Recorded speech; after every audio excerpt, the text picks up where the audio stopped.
Moita, tudo bem com você? Eu sou o Wellington Calazans, estou de volta aqui no Disparada para mais uma entrevista hoje com dois cientistas. O primeiro, o cientista de dados Cláudio Magalhães, e o segundo, o cientista Antônio Ponce de Leon.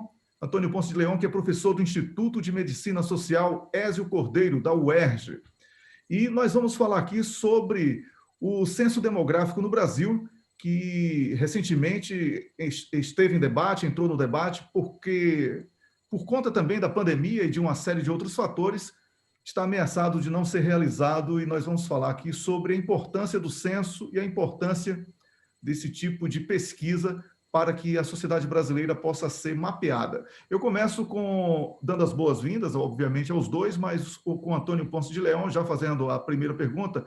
Antônio Ponce, bem-vindo ao Disparada, mais uma vez, é sempre bom revê-lo. Como é que está a situação do censo para 2021? É possível que não aconteça? O que você tem acompanhado e quais as implicações disso tudo? E nesse ambiente de pandemia, os resultados seriam realmente os resultados fiéis a uma pesquisa? Bom dia, Wellington. Prazer conversar com você de novo, dessa vez sobre outro assunto, né? Esse assunto é muito próximo, vamos dizer assim, de qualquer estatístico. A gente, quando eu fiz graduação em estatística, depois fiz mestrado, doutorado, enfim. A gente, quando está fazendo graduação em estatística no Brasil, a gente já percebe a importância, né, que tem o censo demográfico, que, como todo mundo sabe, ocorre de 10 em 10 anos. E o que aconteceu, né, dessa vez, para que o censo não fosse realizado ano passado, e que seja ameaçado, e que esteja ameaçado de não ser realizado esse ano também, claro, foi a pandemia. Foi a ocorrência da pandemia em fevereiro, março, né, do ano passado, 2020. Isso prejudicou, obviamente, todo o planejamento que já vinha sendo feito pelos técnicos do IBGE.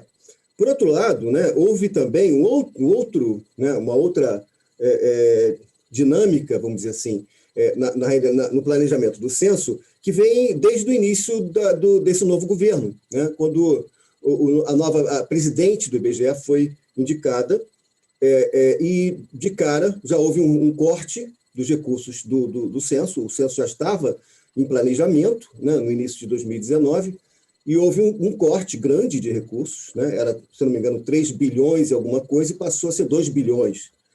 E nesse momento já houve também um corte imenso no questionário, né, que é tudo, né, para o censo. Nesse questionário você tem, o censo, para quem não sabe, não só serve para contar a população, saber a população de cada município, né, e de cada setor censitário, né, do país, o que é extremamente relevante para várias coisas, né, e políticas públicas, principalmente.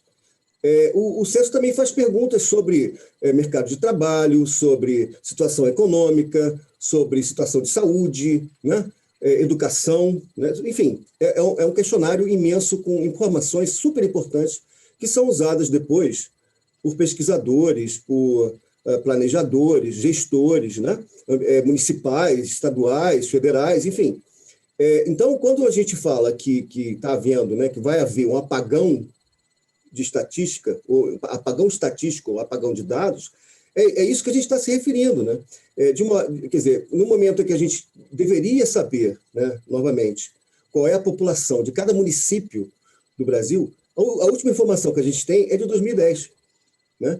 Eu estava vendo agora há pouco um vídeo do ex-presidente do IBGE, de 2003 a 2011, em que ele cita o exemplo de Rio das Ostras, que é muito próximo a mim, porque eu tenho uma casa lá perto de Rio das Ostras.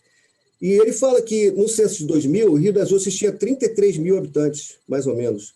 Se eu estou me lembrando assim dos números exatamente. Em 2010, eram 120 mil. Obviamente, Rio das Ostras cresceu nesse período por conta do óleo e gás, né? Da expansão do óleo e gás naquela região.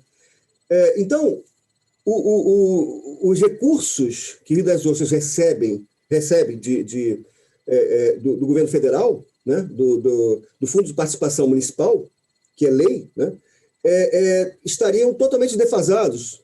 Devem estar defasados também, se o Rio das Ostras continua crescendo. Só estou falando das Ostras como um exemplo. E por quê? Porque o que o IBGE faz depois para você saber quantas pessoas moram em cada município, é uma projeção, ou seja, já não é o dado real, já é uma previsão do que seria a população naquele município 10 anos depois, 11 anos depois, etc. Obrigado, Ponce, por essa primeira resposta. Eu vou agora conversar com Cláudio Magalhães, que é cientista de dados. Cláudio Magalhães, bem-vindo aqui ao Disparada. Você é usuário do censo e com essa dificuldade da falta de atualização, qual a implicação direta no trabalho que você realiza? Eu posso fazer. Bom dia, Ponce, bom dia, Wellington, bom dia a todos. Eu posso fazer uma analogia com a saúde, né? Nós fazemos check-up anualmente, geralmente, as pessoas fazem check-up anualmente. Mas o check-up de 10 anos atrás já não vale tanto quanto o check-up hoje em dia. O censo seria isso, né? É uma radiografia da população, da situação demográfica do país, né? E tem dois pontos que eu acho que são fundamentais no censo. Você tem um nível de desagregação da informação alto, porque você trabalha com setores censitários, que ao contrário dos Estados Unidos, onde você tem o census tract. Nos Estados Unidos, o census tract é uma área de planejamento bem definida. O censo brasileiro é a área que o recenseador faz o censo. Então, é a capacidade dele e geralmente gira em torno de 400 domicílios, no máximo. Então, você tem locais onde um edifício é um setor censitário. Quando você está na área rural, a densidade é muito menor. E a outra vantagem do censo é que ele é universal no Brasil. Então, eu posso ter a mesma base de dados, tanto para Macapá, quanto para Rio das Ostras, como para qualquer local. Eu uso o censo, né, porque eu trabalho com geoprocessamento. E essa é uma qualidade que o censo tem. O IBGE disponibiliza essa informação digital, né? E eu posso desenhar os mapas e plotar com dados do cliente, ou de uma empresa, ou de uma instituição pública, e dali você tem o censo como uma base de informação que você cruza com informações específicas do cliente ou do usuário, né? Então, nesse Então, caso aí, é você está super trabalhando... importante isso, é muito importante essa questão do censo, inclusive de ser atualizado, porque não adianta mostrar para um médico uma radiografia de 10 anos atrás. Pois é, era exatamente aí que eu ia entrar, Cláudio Magalhães. E voltando para Antônio Ponce, nesse caso aí fica impossível trabalhar só com projeções, né? Porque se também falamos sobre situação econômica, socioeconômica, há variações na economia de municípios. Você mencionou aí o caso de Rio das Ostras, mencionando o óleo e gás, mas que também houve um declínio muito grande. O Rio de Janeiro sofreu muito com... Exatamente. Né? Então, isso também pode, ao mesmo tempo que cresce a população, também pode cair a arrecadação e uma série de outros fatores. Então, mas há ambiente durante uma pandemia para a realização de uma pesquisa segura, Antônio Ponce? Pois é, antes de tocar na questão da pandemia, só queria relembrar aqui, que eu não falei da outra vez, que tem outra função importantíssima, o censo, né, que muita gente esquece, que a população de cada estado define qual é o número de parlamentares que o estado vai ter nas próximas eleições. Se um estado, como você disse, cresce menos do que o outro, eu não acredito que nenhum estado decresça populacionalmente no Brasil, mas alguns devem crescer mais do que outros. Então, esses estados que crescem mais teriam que ter mais parlamentares, né? É proporcional à representação. E, como eu disse também, a questão do tamanho da população, que define quanto que cada município vai receber do Fundo de Participação Municipal, e a renda per capita, que é outra informação que também vem do censo, define quanto que o Estado vai receber, a unidade da federação vai receber do governo federal. Então, toda essa rede, vamos dizer assim, de distribuição de recursos, né, para os estados e municípios fica prejudicada, porque tudo agora é feito baseado em projeções, né, que podem não ser. As projeções, a gente sabe como estatístico, que dá para fazer boas projeções, evidentemente. Existem métodos ótimos para projeções. Mas, assim, uma coisa que a gente sabe, quanto mais longe essa projeção é feita, quanto mais longe, pior ela vai ser. né? Então, se eu tenho dados de 2010, né, como referência, obviamente que em 2015 eu fazia boas projeções. Em 2020 já não eram tão boas. Em 2021 é pior ainda, e por aí vai. Enfim, com relação à pandemia, eu estive conversando com pessoas do IBGE, e todos eles foram unânimes em me dizer que existe, obviamente, uma preocupação muito grande em fazer o censo nesse momento, né, que o Brasil está passando. Porque, obviamente, para quem não sabe, no censo, o entrevistador ele entra no domicílio e entrevista, né, o chefe do domicílio. E essa entrevista é longa, né?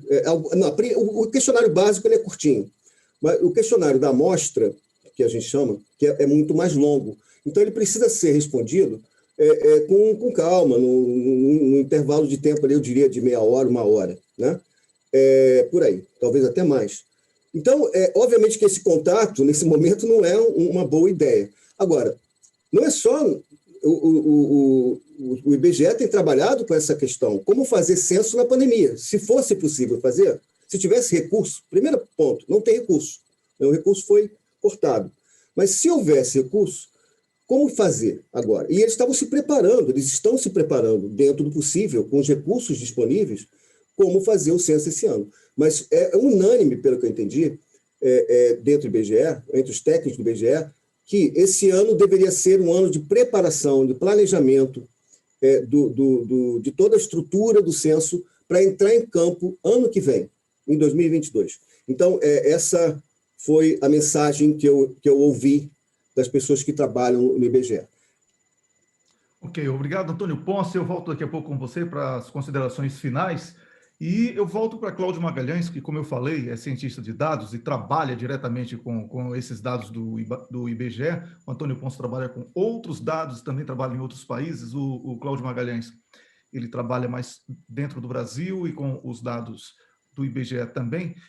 Cláudio, com essa falta de atualização que você mencionou, essa radiografia de 10 anos aí, você está trabalhando na base da projeção, é isso? Bem, a gente a projeção, o problema da projeção é que você faz uma projeção, geralmente a projeção ela é muito mais o nível de abrangência da projeção é muito alto, então com uma projeção você não detecta movimentos isolados da população em certas localizações, né? Da cidade, ou do estado, do país. Eu tenho trabalhado, geralmente, com a área de saúde da família, nessa área de sistemas de acompanhamento da saúde da família, onde eu uso os mapas do IBGE e os dados do IBGE de 2010, logicamente. Por exemplo, faixa etária, a gente tenta avaliar quanto é que essa faixa etária, qual é a constituição dessa faixa etária em diferentes regiões do país, ou em diferentes regiões da cidade, né? Do município, principalmente, porque a gente trabalha muito com setores censitários, que é o nível de agregação mais detalhado do IBGE. Você também tem para o IBGE você também os microdados, como o Ponce falou, que são as áreas de ponderação que a gente o questionário mais detalhado, que você pode detectar, por exemplo, religião das pessoas, você pode detectar várias informações sobre eletrodomésticos, sobre celular, sobre tudo. Todas essas informações você tem, mas no nível de 10% da população, né? E também trabalho muito com essa parte também de religião, por exemplo, para empresas de comunicação. Empresas de comunicação estão interessadas em saber qual é a religião das pessoas, onde estão concentrados os evangelhos, onde estão concentrados, inclusive também para aplicações de política, de geopolítica, né? Então, tudo isso todas essas informações, essa gama de informações, o censo disponibiliza. Então, não ter atualizado, a gente pode utilizar porque também não é por exemplo, Ipanema vai ser sempre Ipanema, né? Ela sofre algumas modificações, mas continua sendo Ipanema. E Bangu continua sendo Bangu, de uma certa forma, entendeu? Então, mas vai havendo umas... Eu uma entendo. transformação com o tempo. E isso que o censo é importante estar atualizado. Olha, para encerrarmos aqui a nossa conversa, eu gostaria de pedir a mesma pergunta. Na verdade, não é nem uma pergunta, é uma pergunta. Tudo bem, eu vou colocar como pergunta, então, para facilitar. Vocês acham que é melhor esperar para o próximo ano, para a realização do censo, ou pelo atraso aí, né, pela última, que foi em 2010, já é uma questão de urgência? Bom, Eu eu posso posso. falar primeiro? Sim, por Eu acho o favor. seguinte, eu acho que eu vou aqui adotar a bandeira que eu li, que está sendo levantada pelos técnicos do IBGE, que são as pessoas mais, obviamente, qualificadas para falar sobre isso, né?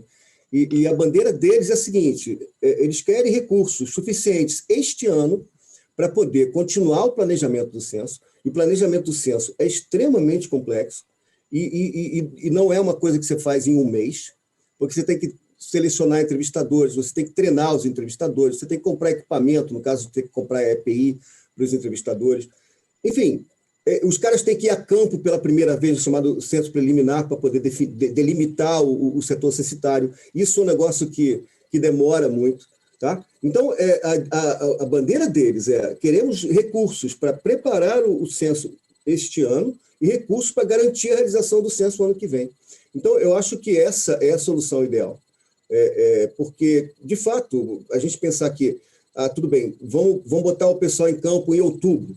Sei lá, em outubro, será que a gente... Como é que vai estar a situação da pandemia em outubro? Com a situação da vacinação que a gente tem agora, né? Outra questão importante também, o censo fazendo ano que vem, a gente vai ter mais uma informação super relevante para a sociedade brasileira. É saber quem vacinou, claro, aonde, né? Qual município que tem uma cobertura vacinal de 50%, de 70%, de 80%, enfim. Você vai poder ter um mapa da cobertura vacinal da Covid ano que vem, se você for a campo em abril. Cláudio Magalhães. Eu tenho uma experiência, eu posso até dar uma experiência de um trabalho que eu estou fazendo, que o pessoal, que a equipe de campo está fazendo teste, pesquisas telefônicas, né?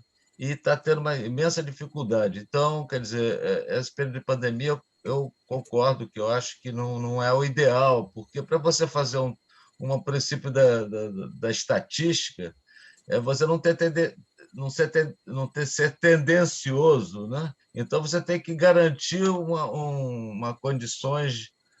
as condições mais harmônicas e mais neutras possíveis. Então, nesse ponto de vista, eu acho que ano que vem seria... O único problema que pode ter ano que vem seria que é um ano eleitoral, né? E que pode também isso aí se confundir com o ano eleitoral. Só Pois é, só não podemos é um politizar o problema que a gente censo, tem que né? pensar também. Como? Só não podemos politizar o censo, né? Tem que ser uma coisa Pois é. bem, Então, bem esse é um isenta. problema que pode acontecer. Tá bom. O problema da gente estar perdendo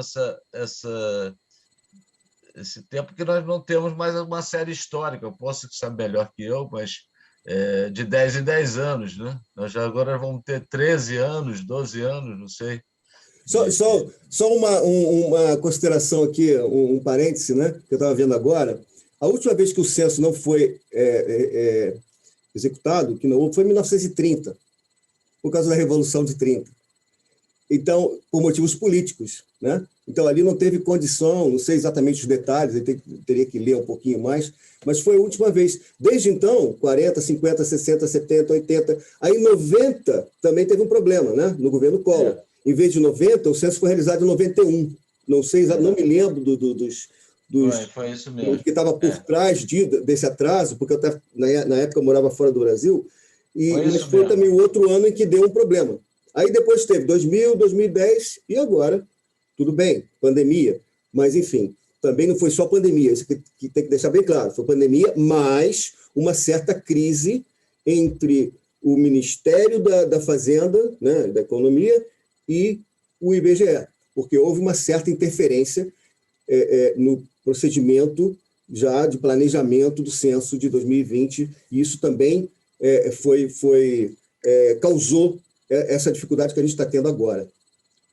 Tá bom, eu quero agradecer aos cientistas Antônio Ponce de Leon, professor do Instituto de Medicina Social Ézio Cordeiro, da UERJ, e o cientista de dados Cláudio Magalhães, por essa entrevista aqui ao Disparada. As portas estão abertas, espero que possamos ter boas novas, aí, uma definição do próximo censo a qualquer momento. Obrigado, Ponce, obrigado, Cláudio Magalhães.